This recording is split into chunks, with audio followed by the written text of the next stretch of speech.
Bonjour, bonsoir à toutes et à tous, nous sommes en 2021 et vous regardez toujours L'Homme des Tavernes. Ou peut-être que vous me découvrez. Comme je ne le dis pas assez dans les vidéos qui sont sur cette chaîne, qui est une nouvelle chaîne, en attendant que la première soit réouverte, abonnez-vous à L'Homme des Tavernes tout court. Hein, et si vous êtes nouveau ici, abonnez-vous à L'Homme des Tavernes 2, likez, partagez, que je puisse démarrer cette nouvelle chaîne, cette chaîne de secours, sous de bons auspices. Non, ben voilà, c'est tout. J'ai fait mon petit instant auto-promo. Donc, pour ceux qui me connaissent de la première chaîne, vous vous rappelez que j'aime bien Trump. Mais je sais, j'en ai perdu la moitié d'entre vous. Pour ceux qui ne me connaîtraient pas d'avance,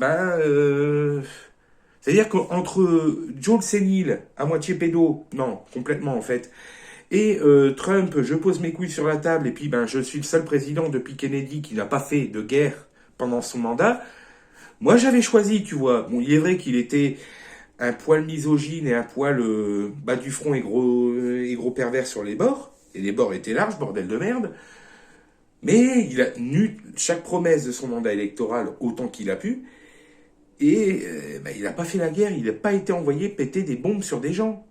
Déjà, dans les années 90, au moment du début du conflit du Kosovo, tu avais d'un côté Biden qui disait « faut envoyer plus de bombes pour raser le pays », et Trump qui disait « on a déjà fait péter suffisamment de trucs comme ça, je préfère qu'on envoie des mecs faire du soutien, ramener de l'eau, de la bouffe, et si tu me crois pas, va, prends un avion, va sur place, fais un tour dans le pays, et tu verras qu'on l'a déjà pas mal rasé. » Oui, c'était un débat d'il y a 30 ans ou plus.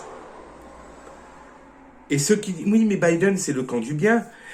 À chaque fois qu'Obama est parti en guerre, je vous rappelle que c'était Biden, son conseiller. C'est Biden qui se démerdait pour qu'Obama parte en guerre. Biden est un va-t-en-guerre. Il adore ça. En plus d'être sénile. Et crado. Mais bon. Et des millions de gens dans le monde, si ce n'est plus, déclaraient que Trump était à ça de créer une troisième guerre mondiale. On en avait rarement été aussi loin. Et là, on en a rarement été aussi près. Et déclarait qu'il allait ruiner les gens, que c'était le président des racistes et tout ça. Puis est apparu le mouvement BLM, le mouvement suprémaciste. Oui, non, c'est pas un mouvement de défense, c'est un mouvement d'attaque. On en a déjà parlé sur l'autre chaîne. Et donc, les BLM ont voté en masse pour Biden, pour dégager Trump, parce que il nous empêche de brûler des magasins et de piller d'autres magasins calmement, donc on va lui fumer sa tête à l'urne. Bon, il y a eu tricherie aussi, selon moi. Je dis bien selon moi, pour pas trop m'engager, mais bon. Tac, tac, tac, tac, C'est vrai qu'on voit souvent les courbes faire ça sur les graphiques. Bref.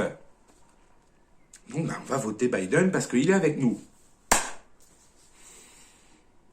Biden, il n'est même pas en place depuis 6 mois.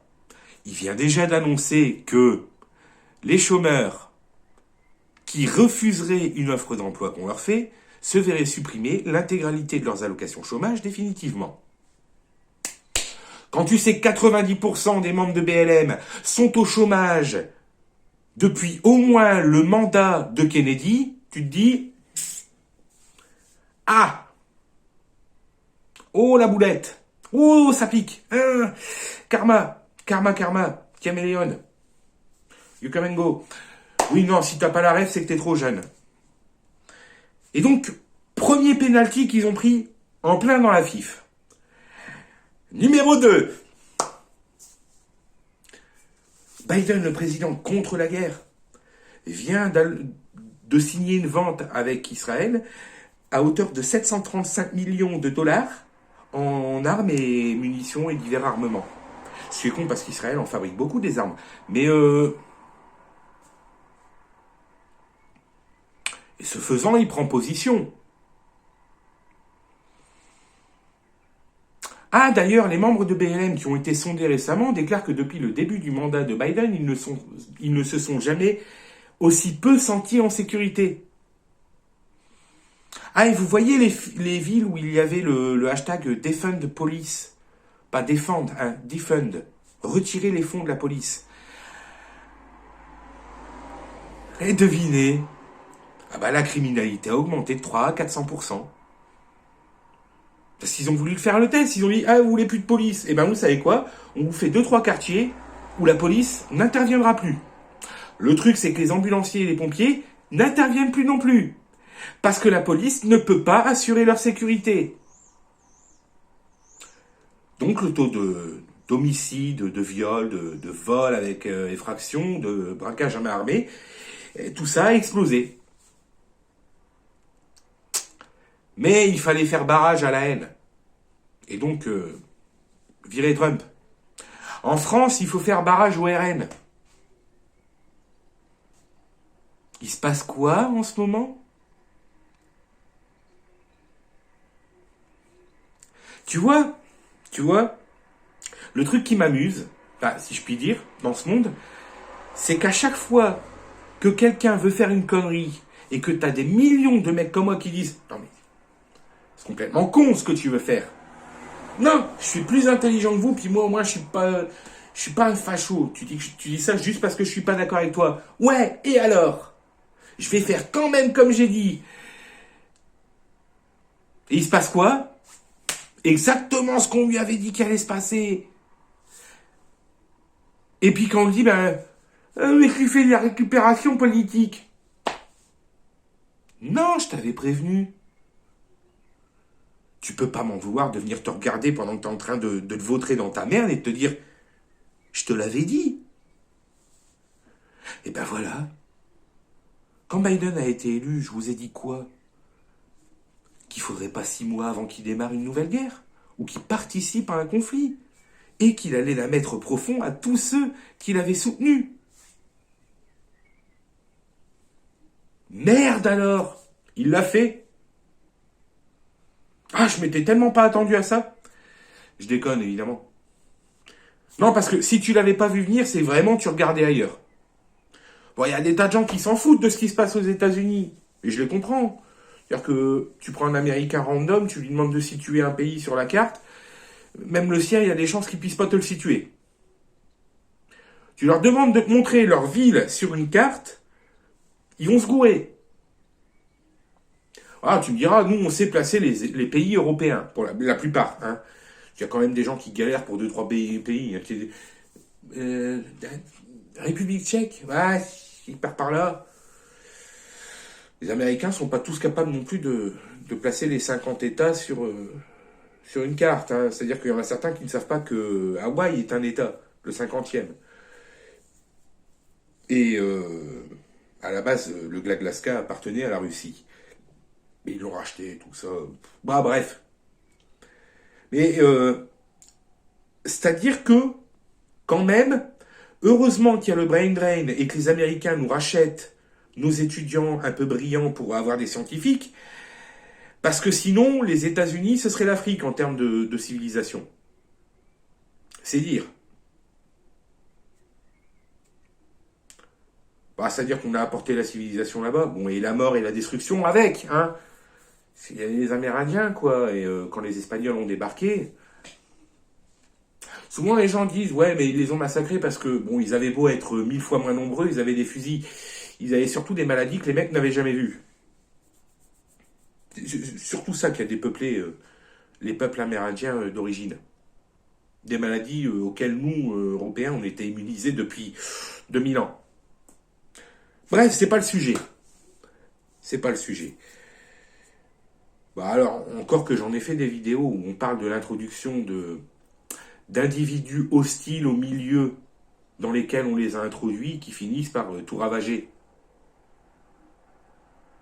Ouais, j'en ai parlé.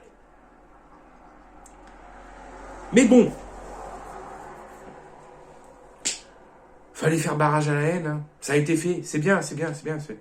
Le mec qui masque sa calvitie, bon moi je la masque pas, je l'assume. Mais voilà, l'homme orange qui soi-disant s'endormait avec un Big Mac. On se demande ce qu'il lui faisait en dormant. Ou plutôt avant de dormir. Dites-moi qu'il le bouffait. Cela étant, lui, le méchant, qui n'avait pas fait de guerre et qui avait réussi à calmer pas mal de tensions dans la plupart des pays qui pouvaient ressentir certaines tensions, il était président, ma sœur, ce con. Bref, lui, le méchant, on l'a dégagé, puis on a mis le mec du camp du monde du bien, qui parle à son fils en se gourant de fils, c'est-à-dire que il parle à son fils et tout, regardez, c'est mon fils Beau, il a été... Non, c'est ton autre fils, parce qu'en fait, Beau Biden, il est mort depuis 6 ans.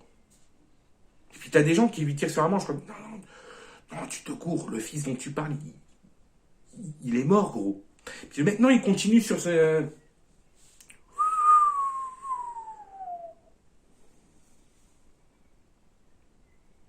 Quelqu'un a un entonnoir, il le met sur la tête, qu'on le voit venir de loin, quoi. Ah, la sénilité, c'est le truc qui me fait le plus peur. Hein. C'est-à-dire que si je me rends compte que je deviens sénile, il y a des chances que je coûte pas cher en retraite. Je coûterais déjà pas grand-chose. Mais voilà, on a mis un vieux pédophile sénile auto-revendiqué. Hein. C'est-à-dire que Biden disait lui-même que quand il était maître nageur dans les années 60-70, il adorait se faire caresser les jambes par les enfants qu'il gardait. Je sais pas ce qu'il vous faut de plus, quoi. Un Cohn-Bendit ou un BHL? Oh, je suis sûr, ils sont copains. Donc voilà, on a placé ce mec-là parce que il allait sauver le monde. Il sauvera pas les Palestiniens, toujours. 735 millions en armes. Ça représente combien de missiles? Bon, après, si c'est le Hamas qui en prend plein le cul, ça reste une organisation terroriste, quoi. Faut espérer qu'il n'y ait pas trop de civils dans les victimes, voire même qu'il n'y en ait pas du tout, ce serait mieux. Mais je crois que Biden, il s'en fout, en fait. Lui, il a signé la vente, il va prendre le chèque, et puis voilà, quoi. Mais il est gentil, hein. Enfin, il fait partie du camp du bon du bien, donc il peut pas être si méchant.